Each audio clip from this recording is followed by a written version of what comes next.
about ready to get started? Not yet. We're still waiting on Eric. Again? Why do you keep inviting him? He's my cousin. He just doesn't take it very seriously. He always hinders the discussion. He'll be fine. Do you want some coffee, Oliver? French press? No, drip. No, thank you. Okay. Eric. You're late. Yeah, I know. I'm sorry, guys. I just lost track of time. Did you at least do the reading? I did. It was interesting. Did you not like it? Probably went way over his head. Shall we begin? I'm so ready to talk about this novel. Good read, right? Did everyone bring their copy?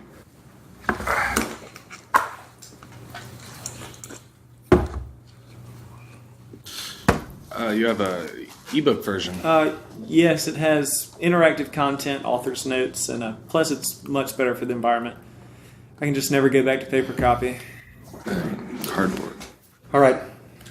I'll start. See, I think the most obvious thing is the deconstruction of American consumerism and the struggle between upper, middle, and lower classes. And I think the choices in setting were really effective for telling a narrative of that nature. Elaborate on that a little. Well, if everyone could turn to page 1. I'll start by reading a passage from here. Who lives in a hole? Gophers. I think it's important that the novel starts here at a very grounded, gritty, and real place. I think it humanizes the gopher in a lot of ways, and I think that that's interesting for where the narrative goes from here. I'm sorry, narrative. Yeah, narrative, it's the grown-up word for story. I know what narrative means, Oliver. I just don't think this book has much of a narrative. Say more about that. Yes, let's hear your brilliant interpretation of the novel. First off, let's stop calling it a novel. Right? It's 8 pages long. It's a children's book. A children's book? Yeah. Look at it. I mean, there are pictures of butterflies on almost every page. Yes, but that's there to represent the fleeting nature of childhood innocence. Eric, did you do the reading? You mean, did I skim the 8 pages? Yeah. Yeah, it took me 2 minutes. You're reading it, but you're not really reading it. What does that mean? See, like you read the words and you flipped the pages, but all of us, we spent the entire week analyzing and digging into the text, just really getting down to the heart of the novel. I don't understand how that's possible. There's no content. What? It's just a bunch of pictures of animals with little sentences about where they live? There's nothing artful about it? It's a children's book. No, this novel is about so much more than that. And I feel like you know it. You're just being pretentious because you think you're above it all. I'm pretentious? First of all, the author does not simply spoon-feed us information as you suggested. No. He presents things in question-answer format. So, who lives in the sea? A fish. Who lives in the jungle? A lion. See, this allows the reader to expand their minds and to ask these same questions for themselves. I mean, who does live in a hole in the ground? Who does live in the forest? Secondly, I don't understand how that adds any substance. well, I guess some people just don't have the intellectual capacity that the text deserves. Are you serious? I think we should all just take a breather and let's smoke break. Smoke break? Yeah. Fine.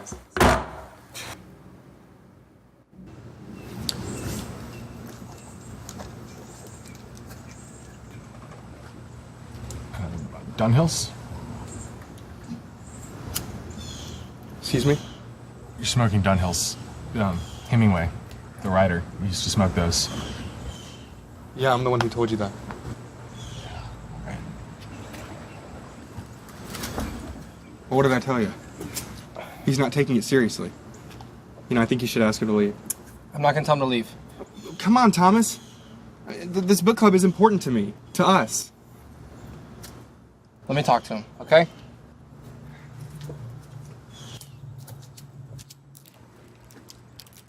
Hey, Oliver, you want one of these? No thanks. What, you don't smoke? No, it's just that once I started smoking Cubans, I kind of lost the taste for anything else. But no offense. Smoke your Black and Milds. What is that? Wood tip? No, it's plastic. Hey, can I talk to you for a second? Yeah. What's up? Look, I can see where you're coming from with the novel. At first glance, it does appear just to be a children's book. It is just a children's But book. I thought you could handle yourself in a mature way. You and William need to stop fighting. You need to tell him to stop being Listen, he's going to be civil for the rest of the discussion. All I ask is could you please do the same thing? Just say one meaningful thing about the novel when we get back inside, okay? Yeah. And that's why I think at the end of the novel, on the very last page, he ends on a bird. And I think what he's saying with this is we all have wings in some way or another. And Poignant. he's taken us on this incredible journey, but now it's our time to decide where we fly. Yeah, that was really good. Thank you. I think that should be it for today, unless anyone has any final comments. Eric? I think this book is really all about belonging. It's constantly talking about where all these animals live, and it starts with the place that they live in, and then reveals the animal. Who lives in the tree, the monkey. Who lives in the sea, the fish. And I think this is done in a really intentional way to show how important it is to belong somewhere, and how the place we call home shapes us.